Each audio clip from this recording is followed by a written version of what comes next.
आगे बढ़ने से पहले अगर आपने अब तक हमारे YouTube चैनल को सब्सक्राइब नहीं किया है तो कर लीजिए, क्योंकि यहाँ हम आपके लिए लाते रहते हैं पूजा पाठ, मंत्र जाप आदि अनुष्ठानों की संपूर्ण जानकारी। अब नमस्कार, मैं दीपांशु शुक्ला आपका स्वागत करता हूँ हमारे YouTube चैनल मंत्र अनुष्ठान लाइव पर। आज का विषय बहुत महत्वपूर्ण है। आज हम आपको बताने वाले हैं एक ऐसे अनुष्ठान के बारे में जिसके करने से जातक के पास धन संबंधी समस्याएं खत्म हो जाती हैं। बहुत से लोगों ने इसके बारे में जानना चाहा, तो लीजिए आज आपके सामने है कनकधारा स्तोत्र की सिद्धि प्राप्त करने का आसान तरीका। आइए सबसे पहले जान लेते हैं कि यह कनकधारा अनुष्ठान क्या है और इसके क्या लाभ हैं और इसे कैसे करते हैं। कनकधारा स्तोत्र की रचना श्री आदि गुरु शंकराचार्य जी ने की थी और कहा जाता है कि सबसे पहले उन्होंने ही इसका पाठ किया था। इसके बाद इसके नाम के अनुरूप वास्तविकता में कनक वर्षा यानी स्वर्ण वर्षा भी हुई थी और यह माँ लक्ष्मी जी की सिद्धि प्राप्त करने का बेहद असरकारक और प्रामाणिक उपाय है। अगर आप व्यापारी हैं और व्यापार चल नहीं रहा है, बहुत सारी कोशिशों के बाद भी धन की कमी बनी रहती है, धन कमा नहीं पा रहे हैं, ज़रूरतें पूरी करने के लिए भी धन पर्याप्त नहीं रहता, नौकरी पेशा है और सैलरी नहीं बढ़ रही है, ऐसे ही समस्याओं का सामना अगर आप कर रहे हैं तो यह अनुष्ठान आपको ज़रूर करना चाहिए। इस अनुष्ठान के करने से घर में माँ लक्ष्मी जी की कृपा के साथ उनका स्थायी निवास हो जाता है, जिसके बाद जातक के पास कभी भी धन की कमी नहीं रहती। यह पाठ आज भी उतना ही प्रभावी है जितना श्री आदि गुरु शंकराचार्य जी के काल में था।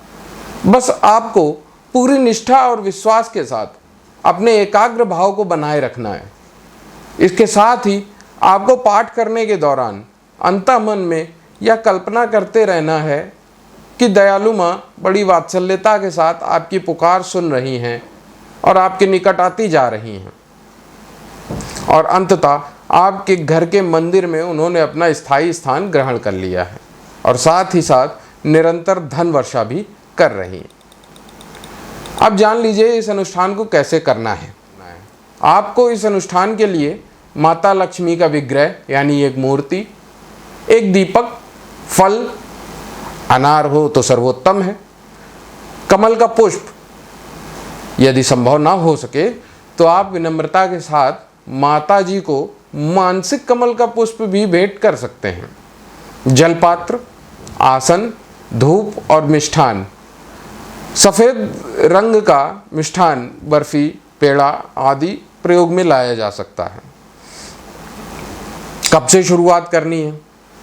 किसी भी शुक्ल पक्ष के पहले शुक्रवार से शुरू किया जा सकता है इस अनुष्ठान को। इसे शुरू करने के बाद आपको इसे प्रतिदिन करना है। सुविधा अनुसार आप प्रातः ब्रह्म मुहूर्त में या फिर संध्या काल का चुनाव कर सकते हैं। स्नान के बाद आपको अपने घर के मंदिर में जाना है और आसन लगाकर माँ के समक्ष घी का दिया जलाना है। इसके साथ धूप दीप अर्पित करने के साथ सफ़ेद मिठाई और अनार का भोग लगाएं। इसके बाद संकल्प पढ़ें और फिर पाठ प्रारंभ करें। सनातन धर्म में किसी भी अनुष्ठान में संकल्प एक महत्वपूर्ण भूमिका निभाता है। बिना संकल्प के कोई अनुष्ठान पूर्ण नहीं माना जाता। संकल्प अवश्य करें।